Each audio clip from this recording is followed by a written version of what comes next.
setup, the next step is to load the grids into the Chameleon system.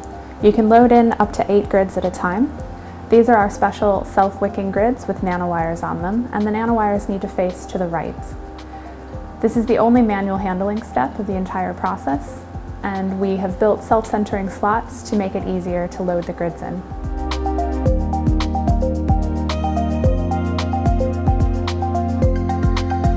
The next step is to aspirate the sample. We have a piezoelectric dispenser in the Chameleon system and a temperature-controlled sample block. We've already loaded 5 microliters of our sample, and we will be aspirating 3. After aspiration of the sample, the tip of the dispenser will be wiped off to remove any excess liquid. It will then move back in front of the onboard camera to assess the dispense quality, and then it will be inserted into the high humidity shroud.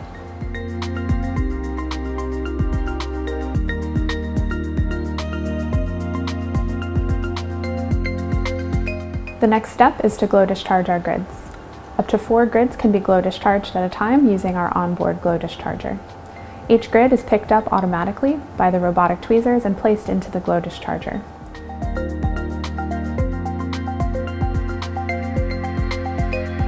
The user can control the parameters around current and time.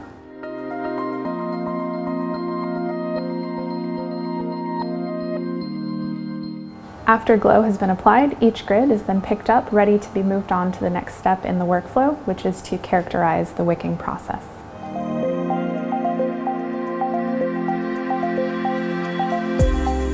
We handle 1 grid at a time for this process, and a single stripe is placed onto the grid.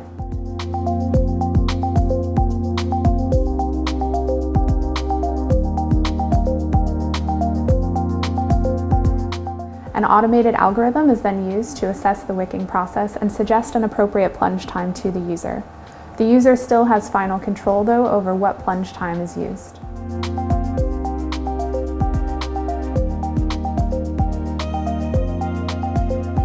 After each grid has been characterized, the next step is to plunge. The grid is plunged into liquid ethane and then hops into the liquid nitrogen. A video is collected on its way into the ethane.